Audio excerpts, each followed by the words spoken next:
Bir kare kestim.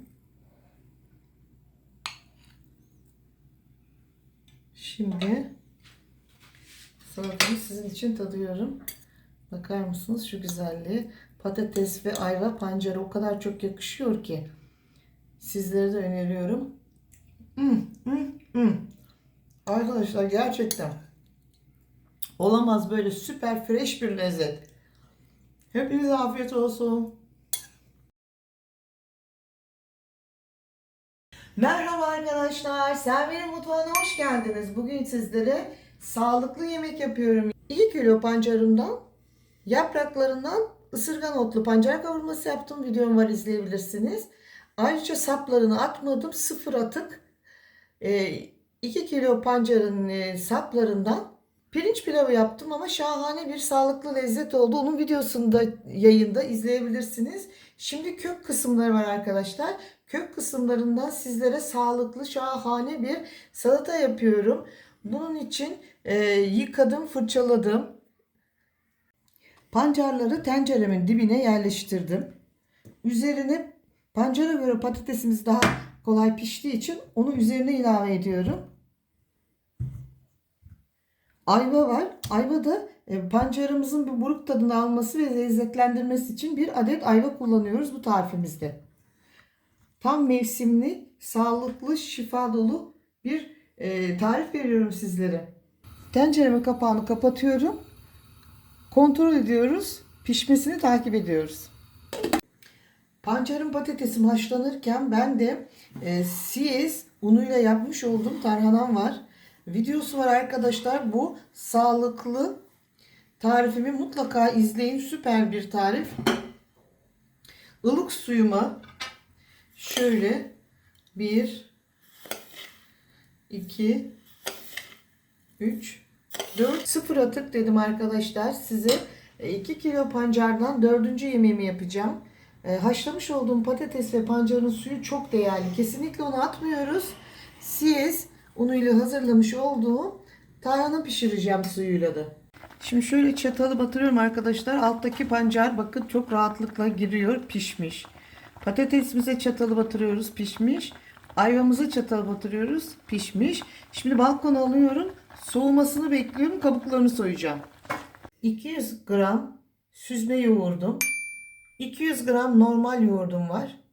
2 iri diş sarımsağım, 1 tatlı kaşığı tuzum. Hepsini birlikte karıştırıyorum. Bir demet dereotumu yıkadım, kuruttum. Şimdi ince ince doğrayacağım. Taze soğanımı incecik doğruyorum. Bakın patateslerimiz ne kadar güzel pişti.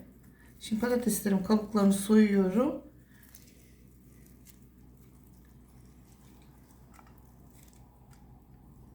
Patateslerimin kabuklarını soydum. Şimdi sıra ayvada arkadaşlar. Bakın ayva o kadar güzel pişmiş ki bir de rengini bakın içine almış. Şimdi burada önemli olan çekirdekleri kaçmaması için çok dikkatli bir şekilde temizleyeceğiz. Şimdi bu salatayı lezzet veren ayva. Ayvada da hafif ekşilik var ya arkadaşlar. Çok acayip lezzetli oluyor. Pancarlarımı da temizledim. Hazır. Robottan geçireceğim.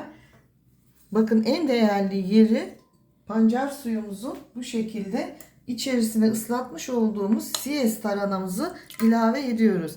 Sizin elinizde ne tarhana varsa. Bu süper bir besin oluyor arkadaşlar. Şimdi ocakta kısık ateşte önce yavaş yavaş karıştırarak çorbamızı pişireceğiz. Bu şekilde hazır. Bakar mısınız şu güzelliğe? Bunu demir deposu çocuklarınıza çok faydalı. Sebze yemeyen çocuklarınızı bu şekilde tarhana çorbasını içirebilirsiniz. Pancarlarımızı robotta çekiyoruz. Püre haline getireceğiz. Salatanın püf noktası sumak. Sumak ekşiliği verecek. Pancarımızın o bal gibi tadını alması için sumak şart bu salatada. Limon sıkmayın, salatanız sulanır. 1 yemek kaşığı zeytinyağı ilave ediyorum çekerken ki içerisine iyice geçsin diye.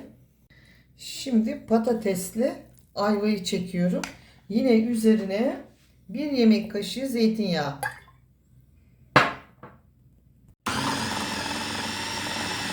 Şimdi bu aşamada biraz yoğurdu da sarımsaklı hazırlamış olduğum yoğurttan ilave ediyorum. Patates biraz zor çekiyor arkadaşlar. O yüzden yoğurt ilave ederseniz daha kolay çeker.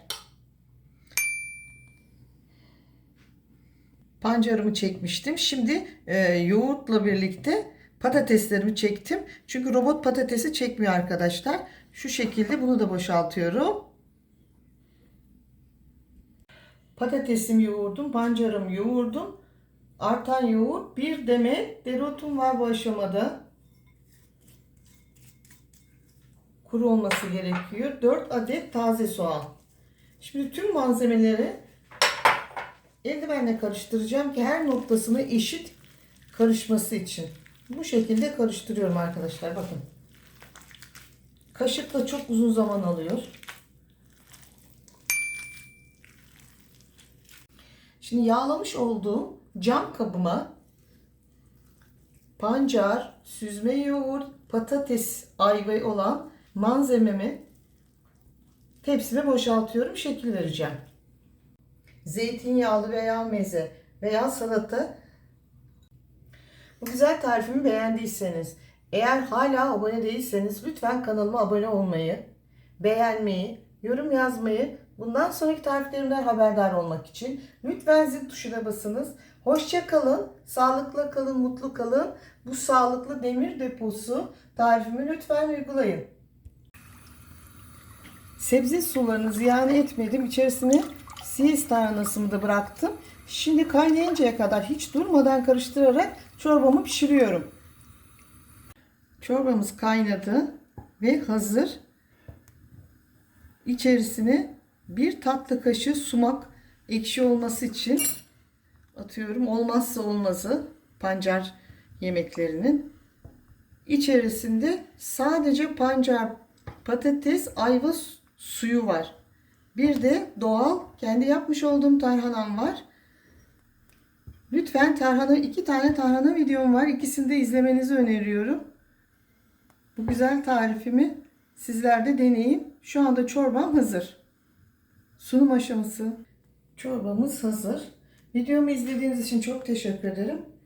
Eğer bu güzel tarifimi, sağlıklı tarifimi beğendiyseniz lütfen kanalıma abone olmayı, beğenmeyi, yorum yazmayı, bundan sonraki tariflerimden haberdar olmak için lütfen zil tuşuna basınız. Çorbam pişerken içerisine hiç yağ koymadım. Tam değerli besin değeri olması için böyle çok az bir zeytinyağı damlatıyorum. Daha sonra üzerine çok yakışıyor bu çorbaya İzmir tulumu. Siz dilediğiniz tuzlu peyniri koyabilirsiniz. Fakat İzmir tulumu süper yakışıyor. En son üzerine de biraz dereotu bırakıyorum. Çorbamız hazır. Buyurun, hepinize afiyet olsun. Şimdi sizin için tadıyorum. Bakar mısınız şu güzelliğe?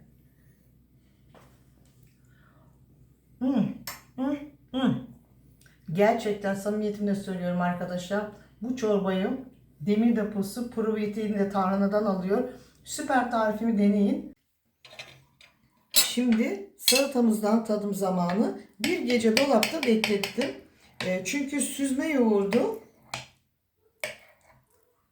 sebzeler birbirine karışınca arkadaşlar çok nefis oluyor. Şöyle salatamızdan bir kare kestim. Şimdi salatamı sizin için tadıyorum. Bakar mısınız şu güzelliğe? Patates ve ayva pancara o kadar çok yakışıyor ki sizlere de öneriyorum. Arkadaşlar gerçekten olamaz böyle süper fresh bir lezzet. Hepinize afiyet olsun.